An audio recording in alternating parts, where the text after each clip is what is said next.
সম্মানিত দর্শক, আমরা কথা বলতে বলতে অনুষ্ঠানের শেষ পর্যায়ে চলে আসছি। একটি প্রশ্নের উত্তর বারবার যেটা আমাদেরকে বলছেন এরা, তাহলে হলো দর্শক, আপনারা অসংখ্য প্রশ্ন করেন কমেন্টের মাধ্যমে। আপনারা অনেকেই জানতে চেয়েছেন মেরুদণ্ডের মাঝখানে ব্যথা হয়, অর্থাৎ পিঠে ব্যথা হয়, পিঠের মেরুদণ্ড বলেন। তাহলে পিঠের যেখানে আমাদের স্ক্যাপুলা থাকে, সেই ইন বিটুইন দ্য স্ক্যাপুলা আপনাদের ব্যথা হয়, এই ব্যাপারে বলছেন, ব্যথার ব্যাপারে কথা বলতে। চলুন দর্শক, আমরা জেনে নেই এই স্ক্যাপুলার বিটুইন দ্য স্ক্যাপুলা পিঠে ব্যথা হলে আমরা কিভাবে সহজ উপায়ে এটার চিকিৎসা করতে পারি। ওকে দর্শক, প্রথমেই আপনাদেরকে বলবো যে এই পিঠে যে ব্যথা হয়, এই ব্যথার সঠিক কারণ আমরা বের করব। আমরা একটি অ্যাসেসমেন্ট করি, অ্যাসেসমেন্ট করে এটাকে ফিজিক্যাল অ্যাসেসমেন্ট বলে। এই ফিজিক্যাল অ্যাসেসমেন্টের মাধ্যমে আমরা সঠিক কারণ বের করে নিই। আপনার ওই কষ্ট কোথা থেকে আসছে। এই কষ্ট যদি লোকাল হয়, পিঠের মাঝখানে হতে পারে, স্পাইনাস প্রসেসে হতে পারে, তাহলে একরকম চিকিৎসা।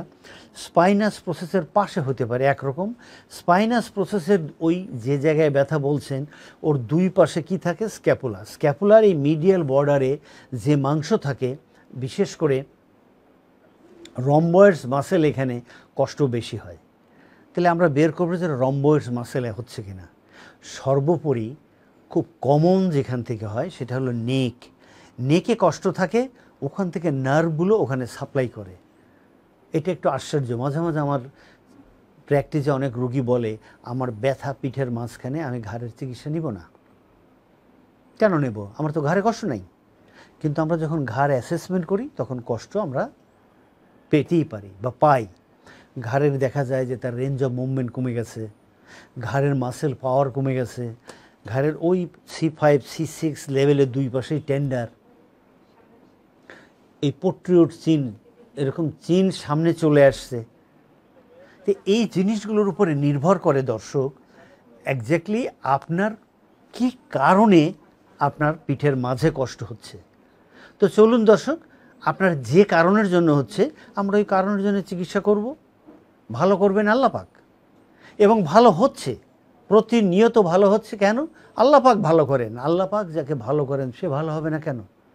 দর্শক, ফাইনালি অনুষ্ঠান একদমই শেষ। আজকের মতো মনে রাখবেন, আমি এবং আমার টিমের সদস্যরা আমরা এক্সিলেন্ট করে অ্যাসেসমেন্ট করি এবং খুব সুন্দর করে অ্যাকিউরেট ট্রিটমেন্টটা করে দিই। এর জন্য আমাদেরকে একটু সময় দিতে হবে, বাট ভালো করেন আল্লাহ পাক। মনে রাখবেন, ভালো করেন আল্লাহ পাক। সেজন্য চিকিৎসা চলাকালীন সময়ে অন্তর থেকে বলেন, ইয়া আল্লাহ পাক, আপনি আমাকে যে কোনো চিকিৎসার ওসিলায় ভালো করে দিন। সাথে কোরআনিক দোয়া পড়েন, দরুদ পড়েন, আল্লাহর সন্তুষ্টি করেন, আল্লাহ পাক ভালো করবেন। কেন ভালো হবেন না? আল্লাহ পাক কোরআনের আয়াত দিছেন, সূরা আশ-শুরার সম্ভবত ৮০ নম্বর আয়াতে আল্লাহ পাক বলছেন, অসুখ আমি দিই, আমি সারাই। সেখানে আমার কি করার আছে? কিছুই করার নেই।